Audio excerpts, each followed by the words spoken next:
তুই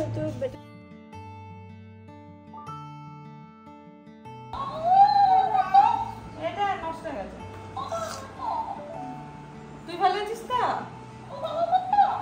বাস তাহলেই হবে, একটাতেই ঠিক আছে। আগের দিন যা প্যান্ডেল ভালো লাগিয়েছিলিস দুটো মিলে।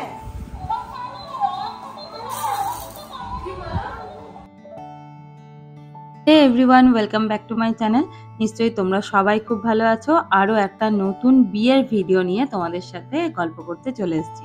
তোমরা তো আগের ভিডিওতেই জানতে পেরেছো যে আমার বোনের বিয়ে, তাই আজকে তোমাদের সাথে শেয়ার করব যে আমরা কি প্রস্তুতি নিচ্ছি। ভিডিওগুলো কোনো একদিনের ভিডিও করতে পারছি না, সবসময়ই কিছু না কিছু চলতেই থাকছে, তাই যখন মনে পড়ছে তখনই ভিডিও করে নিচ্ছি।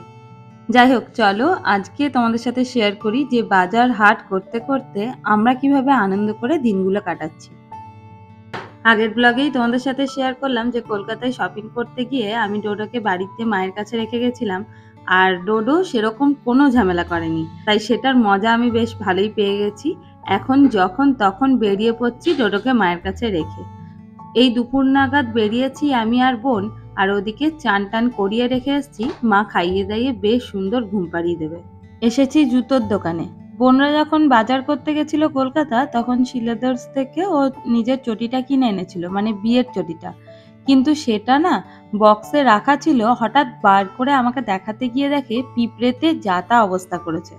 তাই ঠিক করা হলো আর তো কলকাতা গিয়ে জুতো কেনা সম্ভব নয়, তার থেকে বরং এখানেই জুতোটা কিনে নেওয়া হোক।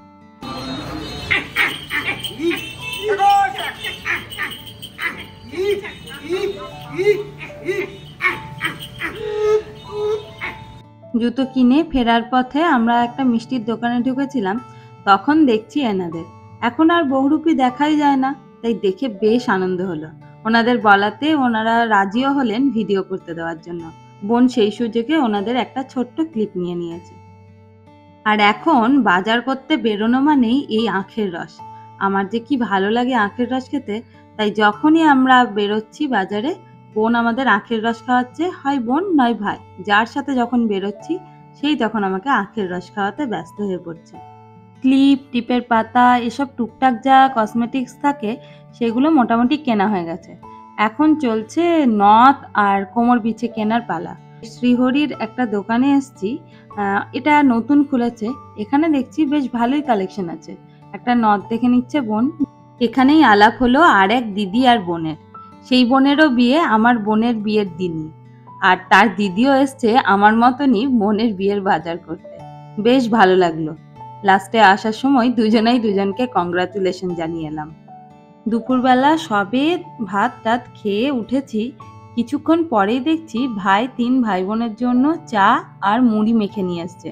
চানাচুর দিয়ে মুড়ি খেতে ও নিজেও খুব ভালোবাসে, আর আমাদেরকেও জোর জবরদস্তি খাওয়াবে। কি আর করবো, 3 ভাই বোনে বসেছি গল্প করতে করতে মুড়ি আর চা খেতে, আর তার সাথে মাও আমাদের সাথে যোগ দিয়েছে, আর চলছে সেই সুন্দর একটা আড্ডা।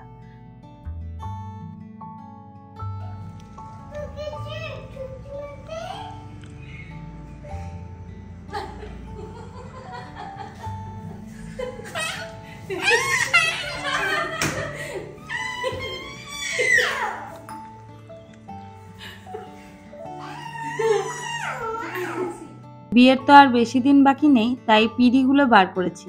এগুলো জানো, মায়ের বিয়ের পিঁড়ি। আমি যতদূর জানি এটা মনে হয় দিদার বিয়ের পিঁড়ি ছিল, যেটা মায়ের বিয়েতে, মাসির বিয়েতে আর মামাদের বিয়েতেও লেগেছিল। তারপরে এটা ইউজ হয়েছিল আমার বিয়েতে। আমি এই পিঁড়িতে বসেই বিয়ে করেছি, আর এই ছবিগুলো যদিও আমারই আঁকা, আমার বিয়ের সময় আমি এঁকে নিয়েছিলাম। কিন্তু আমার বিয়ের সময়তেই আমার মনে হয়েছিল পিঁড়িগুলো বসার জন্য বেশ ছোট, তাই ভাইয়ের সাথে বেরিয়েছিলাম পিঁড়ি অর্ডার দিতে।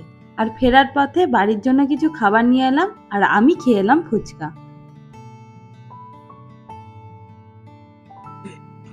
দুদিন পরে যখন পিঁড়িটা পেলাম, তার আগে থেকেই রং টং নিয়ে এসেছিলাম, আর আজকে বসে পড়েছি পিঁড়িটা রং করতে। বেশি তো সময় নেই, আর এসব করতে না বেশ সময় লাগে। এই পিঁড়ি রং করতে হবে, তত্ত্ব সাজাতে হবে, বিয়ের যে হাজারো কাজ, কবে কিভাবে শেষ করব তাই ভেবে ভেবেই আমাদের পাগল প্রায় অবস্থা।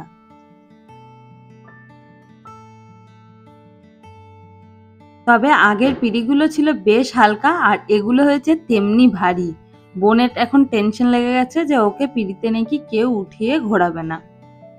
এরপরে একদিন কলকাতা যেতে হবে, আরো কত কি প্ল্যান আছে। তোমাদের সাথে আস্তে আস্তে সেগুলোও শেয়ার করব। আর তোমরা নিশ্চয়ই এই ভিডিওটা এনজয় করেছো। যদি তোমাদের এই ভিডিওটা ভালো লেগে থাকে তাহলে লাইক, শেয়ার আর কমেন্টের মাধ্যমে নিজেদের মতামত জানাতে ভুলো না। আর যারা নতুন দেখছো চ্যানেলটা সাবস্ক্রাইব করতে ভুলো না। এখন তো বিয়ের প্রস্তুতির অনেক ভিডিও আসবে, আশা করব তোমাদের ওগুলো সব ভালো লাগবে। আর দেখা হচ্ছে তোমাদের সাথে নেক্সট ভিডিওতে। ততক্ষণ খুব ভালো থেকো আর সাবধানে থেকো। টাটা।